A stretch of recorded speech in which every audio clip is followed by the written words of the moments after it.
A gente tem as polias, né, os braços, as alavancas, que geralmente a gente tem um eixo, um ponto que é aplicado à força e um ponto de resistência em torno de um eixo.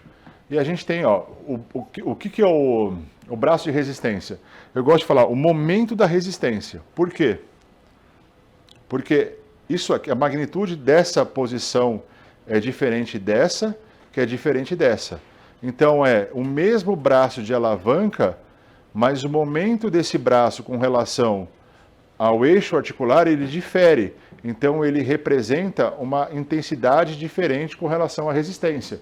Lembra? Porque isso que eu falei que a contração isotônica é errado, porque aqui, ó, a carga durante uma excursão de movimento, ela repercute, ela solicita de diferentes graus de contração muscular para fazer um movimento em torno de um eixo numa amplitude de movimento.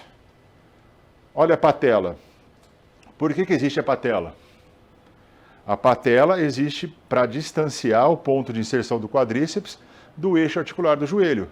Ou seja, eu consigo, com menos força do quadríceps, movimentar a perna. Não preciso fazer o máximo da força do quadríceps. Eu aumento o potencial, aumento o braço de momento do quadríceps para fazer a extensão do joelho. Então a patela é como se fosse uma, que é chamada de polia anatômica. Como assim? Ele aumenta o potencial do braço da força para com menos contração do quadríceps eu consiga fazer mais movimento e isso se torne uma condição mais funcional. Olha que interessante, ó. Quando eu tenho no bíceps aqui, ó, o braço de momento da força é maior a 90 graus e aqui o braço de momento da resistência. Eu fiz uma linha no sentido, ó, da tração muscular e uma linha paralela aqui do eixo articular e via distância perpendicular. E a mesma coisa com relação ao eixo articular no sentido da força. Essa é a maior distância perpendicular da resistência, coincide com a maior distância perpendicular da força. Isso a 90 graus de flexão de cotovelo, que é um exemplo clássico. Quando eu faço no cabo, eu tenho que traçar no sentido do cabo, ó, da linha de ação da resistência, eu faço uma linha seguindo a orientação da linha resistência e uma linha paralela ao eixo articular de rotação. E vejo o ponto, ó, que forma 90 graus, ou o ponto que perpendicular eu tenho a maior distância. Então esse é o ponto de maior torque ofertado pelo cabo. Tá? Olha que interessante, né? Aqui, eu quis fazer um exemplo que eu deixei o braço aqui próximo do corpo, trouxe a carga próximo do meu eixo corporal, diminuí a distância do eixo de rotação. E quando eu deixo o braço para frente, eu tenho um torque constante, ó, uma distância do peso até no final da amplitude de movimento, eu tenho uma distância do eixo articular, o que me garante uma tensão mínima, mas me garante uma tensão. Qual que é o maior potencial de roubo da rosca direta?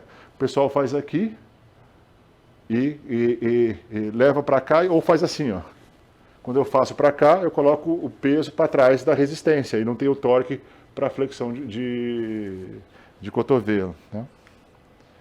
Aí, de novo, né, usando o braço para frente, aqui eu tenho movimento de extensão, eu tenho uma distância da linha do peso, da linha da articulação do cotovelo, e quando eu flexiono também. Então, se eu fizer um braço um pouquinho para frente aqui, ó, eu tenho um torque durante toda a excursão da rosca direta. Olha o tríceps, muito interessante. O que está acontecendo aí? Na primeira imagem, a carga está fazendo o que comigo? Aumenta a força compressiva.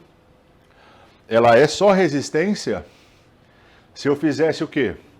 Uma protração de ombros. Se eu quisesse trabalhar a protração de ombros, vai que o cara tem uma posição de retração de ombros que eu falei. E eu quisesse aí trabalhar assim, aí eu poderia trabalhar. Essa carga seria eficiente para esse movimento. Fora isso, não está tensionando, é um ponto de descanso para o meu tríceps. Tá? Agora, se eu faço a mesma extensão com o braço mais flexionado, olha que interessante, ó, no final do movimento eu tenho distância tanto para a articulação do ombro, quanto para a articulação do cotovelo da distância da linha da aplicação da resistência. Então eu tenho um torque aplicado por um tempo maior que me solicita de contração muscular de tríceps, tanto cabeça longa, tanto as outras cabeças, porque eu mantive o peso no final do movimento com o braço em extensão, tá? E não o braço alinhado com a articulação do ombro aqui. E olha que interessante, né? aqui é uma figura cortada, mas ele mostra a diferença que se eu tivesse, por exemplo, se a gente tivesse o bíceps inserido aqui no punho, olha o quanto de distância que estaria do eixo articular. Olha a magnitude de força que a gente conseguiria fazer. Absurdo, eu conseguiria levantar um carro. Né? Tamanha força que a gente teria referente à distância que a gente teria desse ponto do eixo articular. Porém, o que acontece? O nosso braço, na verdade, as articulações do nosso corpo, a maioria delas tem uma alavanca interpotente. O quê? Que privilegia, tem desvantagem mecânica e não vantagem mecânica. Por quê? Porque por causa que assim, é mais funcional para a gente fazer movimentos com mínimas contrações musculares e fazer muita amplitude de movimento. Então, o nosso corpo, ele dá privilégio, ele dá preferência à funcionalidade e não à produção de força. Tá? Isso para a nossa sobrevivência é um dos fatores mais importantes, fazer mais gama de movimento, maiores amplitude de movimento, porque olha o quanto de contração muscular a gente teria que fazer para levar um alimento à boca, por exemplo. Então aqui a gente faz só um pouquinho de contração e a gente já leva. Então isso para a nossa existência é mais funcional e por isso que o nosso corpo tem essa dinâmica de alavancas, tá?